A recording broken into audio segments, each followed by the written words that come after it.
Terima kasih pemirsa, Anda masih bersama kami di Liputan Metropolis. Sebanyak 336 calon jamaah haji Kabupaten Muara Enim mengikuti bimbingan manasik haji di Balai Agung Serasan Segundang. Selamat pagi dan selamat datang kami ucapkan kepada yang terhormat nasional tahun 1446. Sebanyak 336 calon jamaah haji Kabupaten Muara Enim mengikuti bimbingan manasik haji di Balai Agung Serasan Segundang, tepatnya Rumah Dinas Bupati Muara Enim.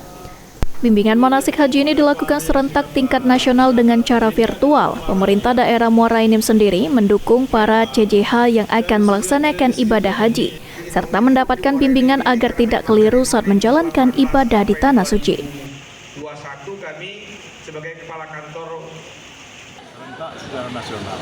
Perlu kita ketahui bahwa para jamaah ini semuanya adalah warga Kabupaten Muara Enim. Oleh karena itu, kami sebagai pimpinan pemerintah Kabupaten Muara Enim tentu harus memberikan pelayanan kepada masyarakat Muara Enim, termasuk para jemaah haji yang hari ini melaksanakan haji. Apa yang diselenggarakan oleh Kementerian Agama hari ini juga merupakan kegiatan yang sangat mendukung program visi misi membara dari segi peningkatan keimanan dan ketakwaan kepada Allah Subhanahu wa Ta'ala.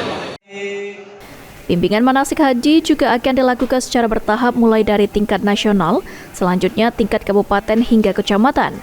Ini penting agar CJH bisa menerima setiap tahap dan aturan saat menjalankan ibadah haji.